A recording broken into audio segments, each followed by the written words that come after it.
Nhasi toda kudzidza nezvema-nutritional facts, nutritional value. Unogona kupinda mushopu wokwanisa kutadza kuziva kuti chikafu ichi chinoita here kana kuti hachiite. Panenge paine nutritional data rinenge riripo normally, rinenge rine chitebho ichi. Saka tinotadza kuzviinterpreta izvozvo. Unogona kunge wapinda mumusika uda kutenga let's say mango kana kuti avocado, but uda kuziva kuti riri friendly. Nhasi ndichakupa matip 5 aunokwanisa kuidentifya nawo worega kunetseka. Number 4 nenumber 5 tip usaregere kuteerera idzodzo. Welcome to Michael Diet. Are you diabetic? Are you on the paleo diet? Are you banting? Are you ketogenic? Do you want to lose weight? Well, you can with Michael Diet. Number 1 rule ye-low-carbohydrate diet. Unofanira kunzwisisa kuti pa a certain food total ye 100 grams, serving ye 100 grams. Kana muine 5 grams of carbohydrates mu serving ye 100 grams, kureva kuti chikafu ichocho chakanaka, ndo chinenge chiri low carbohydrate friendly. Chikafu ichocho chinenge chiri safe kudya. Vebanting vanobva vati green list, vekuketo vanogona kuti class A. Kana chine macarbohydrates ari more than 5, let's say kusvika kana pa 30 grams of carbohydrates, chinenge chiri pakati nepakati, chinofanirwa kudyiwa with caution.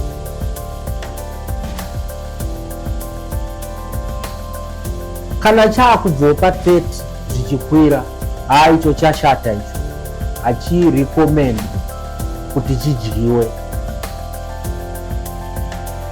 Ndo tip number 1. For example, tine ma-peanuts.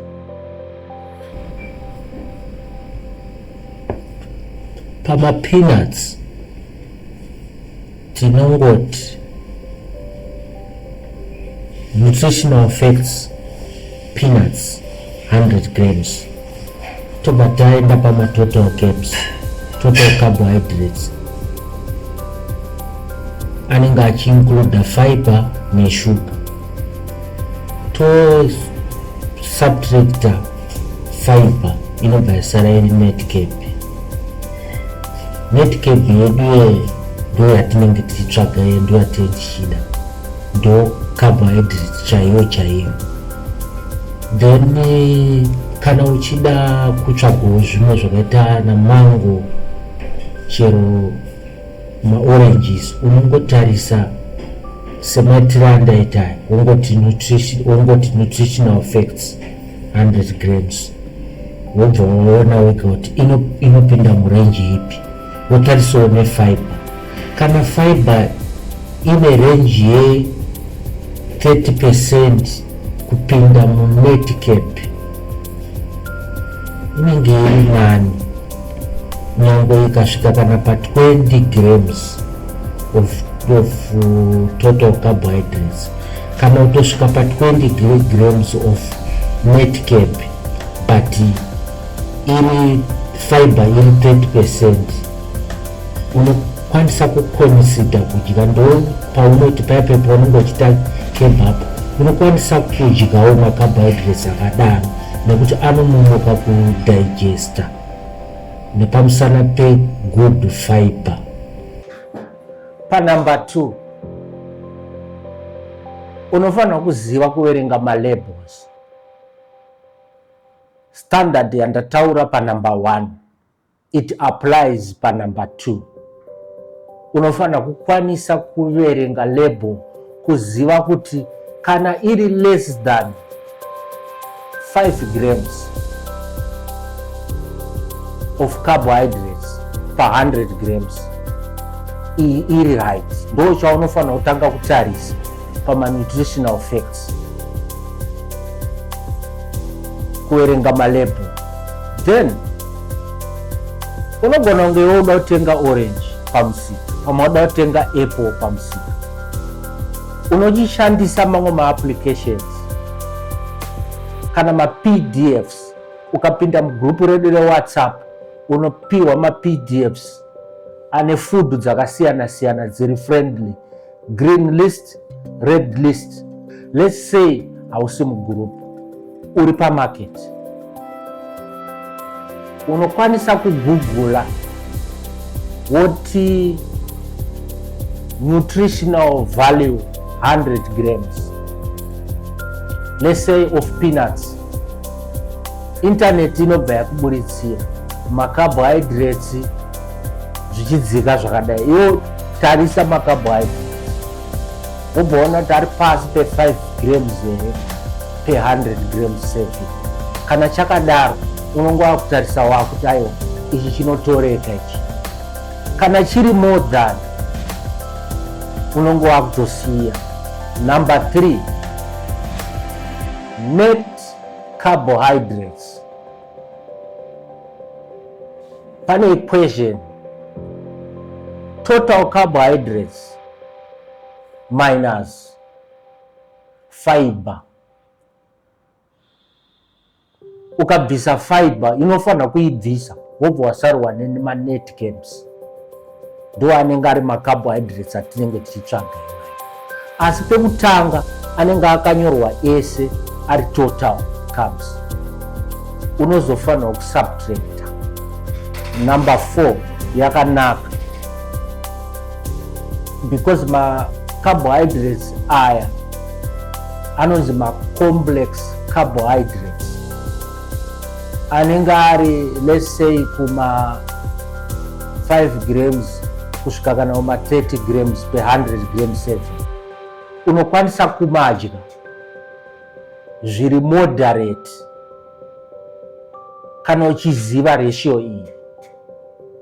Ratio yako yefiber kana iri almost equivalent to 30% of net carbs. Let's say iwewe une 10 net carbohydrates, then une fiber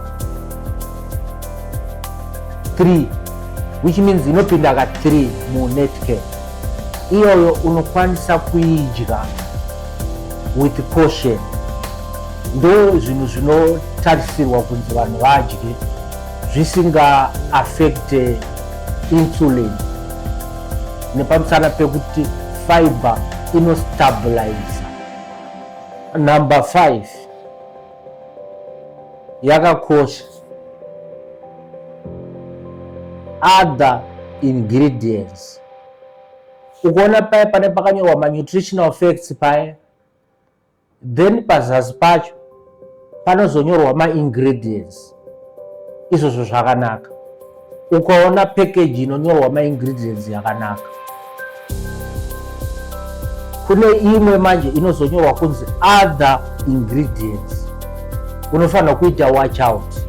Ma-ingredients acho anogona kunge ari outside the parameter yema-nutritional effects, zvichireva kuti anotoedhera after that nutritional effect data.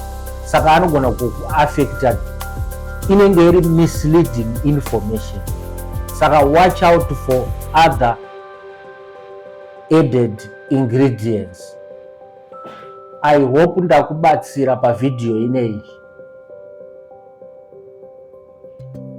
Next time pauchaenda kushopping, either kumusika kana kuti musupermarket, unoita choice iri healthier. Kupanana mazano Michael Diet. Thank you very much for watching my videos. Today, Tanema subscribers 62. Thank you very much.